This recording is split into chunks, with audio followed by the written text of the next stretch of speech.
बच्चे भी राजनीति के शिकार हो गए हैं। क्या बच्चों पर कोई सियासत हो रही है? दूसरा, ये पाठशाला वाला मसला के सरकार को उल्टा पड़ गया है या फिर सरकार की सोच सही है? देखिए, सरकार ने कहा कि जो स्कूल में बच्चे कम हैं उनको बंद किया जाएगा। शोर ये मचा कि 10,000 प्राइमरी के स्कूल बंद किए जा रहे हैं। फिर बात आई कि 5,000 बंद होंगे। विपक्ष ने ये बात मानी कि सरकार बेसिक शिक्षा को ख़त्म करना चाहती है और लोकतंत्र में विपक्षी दलों को विरोध करने का अपना अलग अलग तरीका हमेशा से रहा है। अखिलेश यादव की पार्टी मुख्य विपक्षी पार्टी है, तो उसने योगी सरकार के इस फैसले पर पाठशाला शुरू कर दी, पीडीए पाठशाला, और उस पाठशाला में अखिलेश और डिम्पल और कोई सारी समाजवादी पार्टी कई सारी चीज़ें पढ़ाई जाने लगी। एक शब्द के अलग अलग मायने और नाम हैं। का से कबूतर भी है, कौवा भी है, काजल भी है, किताब भी है, कलम भी है। शिक्षा हमें यह ज्ञान देती है कि कौन सा शब्द हमारे लिए उपयोगी है, उसका हमको चयन करना चाहिए।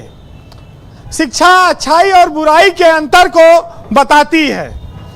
अब सबसे बड़ी बात यह है कि चाहे स्कूल कहिए, विद्यालय कहिए, पाठशाला कहिए, चाहे सरकार चलावे चाहे प्राइवेट आदमी चलाए, लेकिन अब उद्देश्य देखिए सबका एक रह गया कि जितना निचोड़ सकते हो निचोड़ लो। आम आदमी को निचोड़ना बचा है। अब शिक्षा का उद्देश्य ज्ञान देना नहीं, शिक्षा किस उद्देश्य से हासिल की जाए, जब तक नौकरी न दिलावे वो सब शिक्षा बेकार है। तो ये जो लड़ाई आज चल रही है ये सियासी लड़ाई है। इस लड़ाई से बच्चों के भविष्य का कोई लेना देना नहीं है।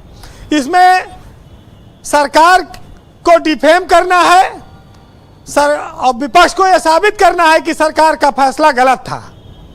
दोनों चीजें हैं। ब्रजेश जी, मास्टरों पे बड़ा आरोप लगता है कि 70,000 वेतन लेते, पढ़ाते लिखाते नहीं, लेकिन मास्टरों के सामने समस्याएं भी बहुत हैं। सवेरे घर से निकले थे तो सीधे स्कूल नहीं जा पाते, पहले सब्जी मंडी जाए पड़त हुआ, नमक मिर्चा धनिया खरीदे मास्टर कि पहले स्कूल जाए हुआ। प्रधान मिड डे मील के सारी जिम्मेदारी मास्टर पर डाले हैं। अगर मिड डे मील ठीक से न बना तो उसके खिलाफ प्रधान लिख देगा। तो मास्टर साहब पहले मंडी में जाए के आलू और सब्जी के भाव ले थे, तब तक बच्चे स्कूल में आकर अपन डफली बजा रहे हैं। तो ये सब भी बड़ी समस्याएं मास्टरों के सामने है। और जो जिम्मेदारियां सरकार ने सौंप रखी है, कहीं आदमिक जनगणना करो, कहीं जानवर के करो, कहीं चुनाव कराओ, तमाम सारी चीज़ें हैं। इस प्रदेश में या इस देश में प्राइमरी स्कूलों की बर्बादी का कोई एक कारण नहीं है जिसके लिए किसी एक व्यक्ति को जिम्मेदार ठहराया जाए। ये जरूर है कि विपक्ष ये कहता है कि सरकार का उद्देश्य प्राइमरी स्कूलों को बंद करके प्राइवेटीकरण की ओर लोगों को भेजना है और मास्टरों की नौकरियों को कम करना है। ये हो सकता है, लेकिन वो दिन दूर नहीं है कि जब प्राइमरी स्कूलों में बच्चे नहीं मिलेंगे, आज भी नहीं मिलते हैं, तो प्राइवेट में ही लोग अपने बच्चों को पढ़ाना चाहते हैं। फीस चाहे जितनी हो खुशी खुशी देना चाहते हैं। तो प्राइवेटीकरण ने जब पूरी ओर से जकड़ लिया है, तब सरकारी स्कूल में मिड डे मील और ये किताब और ड्रेस क्या क्या फ्री नहीं दे रही सरकार, लेकिन नहीं पढ़ रहे बच्चे, तो स्कूल तो बंद होगा ही, आज नहीं तो कल बंद होगा। वैसे आज मैं सरकार से ये अपील करूंगा कि स्कूलों के मर्जर के बजाय जर्जर पर ज़्यादा ध्यान दे, क्योंकि कई सारे स्कूल इसी लखनऊ में तंबुओं में चल रहे हैं। तो मर्जर से बेहतर है कि जर्जर को ठीक करो, क्योंकि वहाँ खतरा बरकरार है। शिक्षा का ज्ञान तो लोग ले ही लेंगे, सरकार पर निर्भरता दिन ब दिन घट रही है शिक्षा के लिए लोगों की।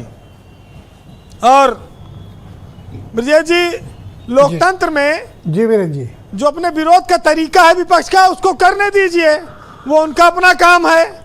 लेकिन जिस तरह से आज पीला गमछा वाले नेताजी हैं ना, हाँ, अरे पूरा सुना, ABCD पढ़ाए हैं। हाँ, पूरा ABCD पढ़ा दिए, तो उनको थोड़ा से भाषा भाई वो काफी तैयारी करके आते हैं। तो उन्होंने कहा कि इसमें कोई जो राय नहीं कि राजभर जी एक बहुत बेहतरीन वक्ता है। हाँ, वो तिल का ताड़ और ताड़ को तिल बनाने में मतलब उस्तादी है उनकी।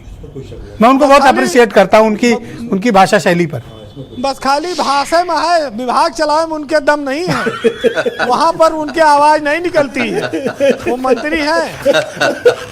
सुनिए कि अब ये वाला अनुभव प्रमुख सचिव से कहा थे देख लीजिएगा, तो अब ये वाला तो मुझे नहीं पता। देखो, मैं पॉलिटिकली जानता था, वो बोला, अब असली वाली बात आपने कह दी। तो सुनिएगा कि ए से अराजकता, बी से भ्रष्टाचार, सी से चोर, डी से दलाली, ई से ईर्ष्या, जी से गुंडागर्दी, एम से फर्जीवाद और एच से हेरा फेरी। ये है ओम प्रकाश राजभर की ABCDEFG।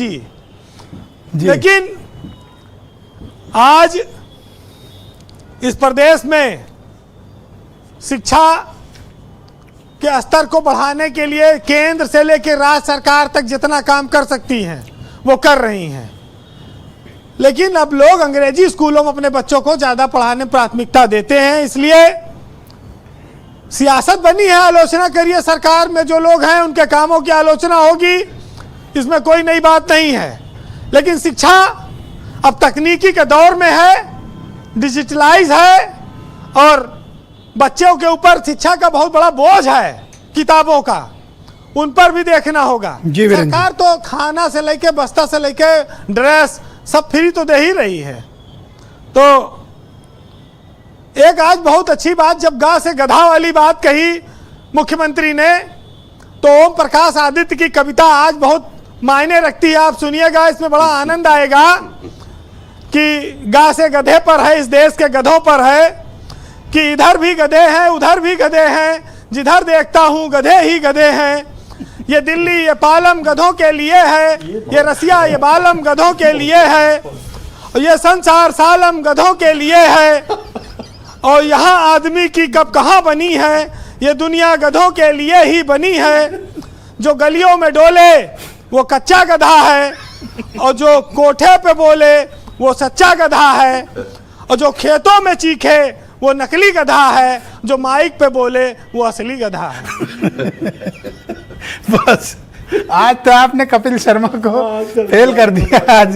आज पूरी डिबेट कॉमेडी शो में आपने बदल ही दी। वीरेंद्र जी, बहुत शुक्रिया, धन्यवाद हमारे साथ जुड़ने के लिए।